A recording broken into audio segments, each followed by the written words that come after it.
اعمال نامے۔ جیسا کہ پہلے کہا جا چکا ہے، انسان کے ہر عمل کا نتیجہ اس کی ذات پر مرتب ہوتا چلا جاتا ہے، اور اس طرح اس کی ذات اس کے تمام اعمال کو اپنے اندر محفوظ کر لیتی ہے۔ اس طرح اس کی ذات پر مرتب شدہ نقوش اس کا اعمال نامہ ہے۔ یوں سمجھیے کہ انسانی زندگی کی ہر نقل و حرکت، حتیٰ کہ اس کے دل میں گزرنے والے خیالات تک کی ایک فلم ساتھ کے ساتھ تیار ہوتی جاتی ہے، اور ظہوری نتائج کے وقت یہی فلم اسکرین پردہ پر سامنے آ جاتی ہے۔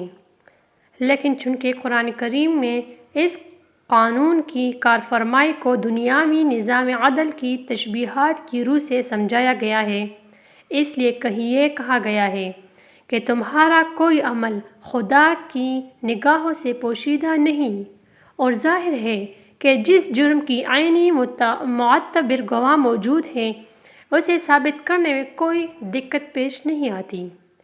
کہیں یہ کہا گیا ہے کہ ہماری خفیہ پولیس کے نہایت دیانتدار پرچہ نویس ساتھ کے ساتھ تمہاری ڈائری مرتب کرتے چلے جاتے ہیں۔ یہ سارا ریکارڈ عدالت میں پیش ہوگا، اور اس کی روح سے تمہارے مقدمہ کا فیصلہ کیا جائے گا۔ اس سلسلے میں سب سے پہلے علم خداوندی کی بات سامنے آتی ہے، جسے یوں کہیے کہ ایک عینی گواہ کی حیثیت دی گئی ہے۔